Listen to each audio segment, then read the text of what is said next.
এই বাংলাদেশ ব্যাংকে রক্ষিত বাংলাদেশ ব্যাংকের কর্মকর্তাদের সেই ডিপোজিট তল্লাশির জন্য মাননীয় আদালতে একটি আবেদন দাখিল করেছিলেন এবং সেই আবেদনের প্রেক্ষিতে মহানগর মহানগর দায়রা জজ অভিযোগ সংশ্লিষ্ট ব্যক্তিদের সেই ডিপোজিট তল্লাশি করে ইনভেন্টরি করার অনুমতি প্রদান করেছিল। সেই প্রেক্ষিতে আমরা আজকে বিজ্ঞ মেট্রোপলিটন ম্যাজিস্ট্রেটের উপস্থিতিতে আজকে আমরা এখানে আসি এবং বাংলাদেশ ব্যাংকের যে রক্ষিত ভল্টে রেজিস্টার রয়েছে সেই রেজিস্টারগুলো আমরা পরীক্ষা করি। আমরা অভিযোগ সংশ্লিষ্ট প্রায় 25 জন ব্যক্তির নাম পদবি নিয়ে এখানে এসেছিলাম এবং সেই নাম পদবিগুলো আমাদের রেজিস্টারে যে রক্ষিত যারা সেফ ডিপোজিট রেখেছেন তাদের নামের সাথে যাচাই করে কোনো নাম এখানে যারা অভিযোগ সংশ্লিষ্ট তারা এখানে সেফ ডিপোজিট না রাখায় আমরা শূন্য ইনভেন্টরি তালিকা প্রস্তুত করি। এই হচ্ছে আমাদের প্রথম ধাপে আমরা 25 জন কর্মকর্তার তালিকা নিয়ে এসেছিলাম। পরবর্তীতে অন্যান্য অভিযোগের ক্ষেত্রে আমরা আবার 25 জন অভিযোগ সংশ্লিষ্ট যাদের নামে বাংলাদেশ ব্যাংকের বিভিন্ন পর্যায়ের কর্মকর্তারা দুর্নীতি দমন কমিশনে যেসব অভিযোগ করেছিলেন সেই সব অভিযোগের যেগুলো অনুসন্ধানের জন্য গৃহীত হয়েছিল মাননীয় কমিশন কর্তৃক, সেই নামগুলো নিয়েই আমরা এখানে এসেছিলাম যে সেই নামের বিপরীতে কোনো সেফ ডিপোজিট এখানে রক্ষিত রয়েছে কিনা। আজকে আমরা এখানে যে রক্ষিত রেজিস্টার রয়েছে সেই রেজিস্টার পরীক্ষা করে তাদের নামে কোনো সেফ ডিপোজিট পাওয়া যায়নি। পরবর্তীতে আরও আমাদের অভিযোগ আছে, সেই অভিযোগের নামগুলো এনে আবার পরীক্ষা করে দেন। এখানে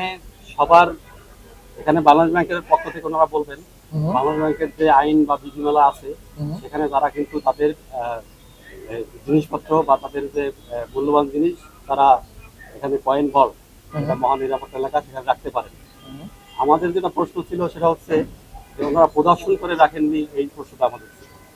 এটা বাংলাদেশের যে কোনো ভল্টের বিষয়ে আমাদের বিরোধী পক্ষ থেকে এই প্রশ্ন আছে এখনো, যে যারা ভল্টে বা এই যে জিনিসপত্র রাখছেন সেটা কি তারা প্রদর্শন করে রাখছেন। আসলে আমরা দেখতে পেয়েছি যে তারা কোনো প্রদর্শন করে রাখেনি। ওই প্যাকেটের ভিতরে কি আছে বা ওই ভল্টের ভিতরে কি আছে বাংলাদেশে কেউ জানে। অভিযোগের প্রেক্ষিতে অনুসন্ধান চলছে এবং সেই নামগুলো আমরা প্রাথমিক যে অনুসন্ধানের হয়তো প্রাথমিক একটা অংশ এবং বাকি যেগুলো আমাদের যেভাবে আমরা অনুসন্ধান করে থাকি সেটা দুর্নীতি দমন কমিশনের পক্ষ থেকে অলরেডি আপনাদের ব্রিফ করবেন যে আমাদের যেই প্রসেসে আমরা যে প্রক্রিয়ায় আমরা অনুসন্ধান করে থাকি সেগুলো তো অবশ্যই চলবে।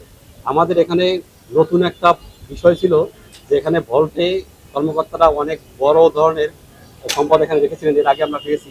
সেই কারণে অন্যান্য যাদের বিরুদ্ধে অভিযোগ রয়েছে তারাও কি এই ভল্টে রেখেছিল কিনা সেই বিষয়টা কিন্তু আমরা এখানে তদন্তকারী কর্মকর্তা বা অনুসন্ধানকারী কর্মকর্তারা কিন্তু যখন চিঠি দিয়ে থাকে বাংলাদেশ ব্যাংক এবং বিভিন্ন ব্যাংকে, তফসিলি ব্যাংকগুলো বাংলাদেশের যতগুলো ব্যাংক আছে আমরা সবগুলো ব্যাংকে কিন্তু চিঠি দিয়ে থাকি এবং সেখানে আমরা উল্লেখ করি যে তার অ্যাকাউন্ট এবং তার কোনো লকার থাকলে সেই সম্পর্কিত তথ্য আমাদের কাছে প্রেরণ করার জন্য, এবং সেই সম্পর্কিত তথ্য কিন্তু তারা প্রেরণ করে থাকে এবং সেটা কিন্তু আমাদের একবার নিয়মিত প্রক্রিয়া।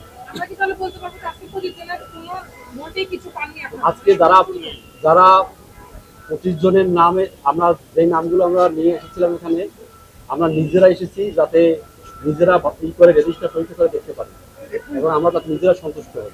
এই কারণে কিন্তু আমরা ভল্ট খুলে তারপরে এই রেজিস্টার বের করে নামগুলো আমরা দেখেছি, ওই নামে কোনো লকার বা সেফ ডিপোজিট আমরা পাইনি।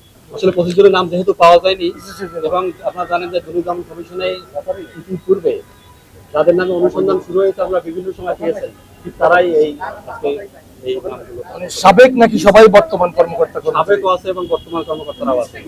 অভিযোগটা বাংলাদেশ ব্যাংক নিয়ে গিয়েছে। অভিযোগ ব্যাংক এখানে বেশ কিছু অভিযোগ রয়েছে, বেশ কিছু অভিযোগ এবং বেশ কিছু অভিযোগের প্রেক্ষিতে কোনো অভিযোগে 4 জন, কোনো অভিযোগে 2 জন, কোনো অভিযোগে 1 জন, এরকম।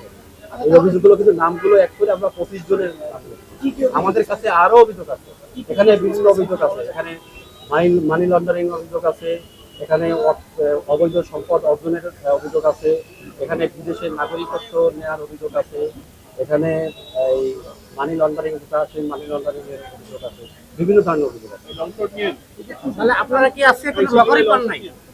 সাবেক এবং বর্তমান কিছু বরখাস্ত আছে, কিছু কিছুদিন আগে চাকরিচ্যুত হয়েছেন এবং কিছু বহালও আছেন। হ্যাঁ, সবাই বাংলাদেশ সবাই সবাই বাংলাদেশে। এখানে যেমন খুলনারও আছে, বরিশালেরও আছে এবং চট্টগ্রামে আছে, ঢাকার যে প্রধান অফিস সেখানে আমরা এসেছি। তাদের নামে কোনো ভল্ট রয়েছে কিনা, তাদের নামে কোনো সেফ ডিপোজিট রয়েছে কিনা সেটা দেখা পাচ্ছে। কোনো ভোট পান নাই আপনারা? না, আমরা কোনো তাদের নামে কোনো সেফ ডিপোজিট পাইনি। আমাদের কাছে যেই অভিযোগগুলো এসেছিল সেই অভিযোগগুলোতে যে নামগুলো আছে সেই নামগুলোর বিপরীতে কোনো লঙ্কার আছে কিনা সেটা দেখার জন্য। কারণ ইতিপূর্বে আপনারা জানেন যে সাবেক ডেপুটি গভর্নরের নামে রক্ষিত সেফ ডিপোজিট আমরা তল্লাশি করে বেশ কিছু বৈদেশিক মুদ্রা এবং স্বর্ণ পেয়েছি। সুতরাং আমাদের কাছে সন্দেহের অবকাশ আছে যে অন্যান্যদের নামেও থাকতে পারে।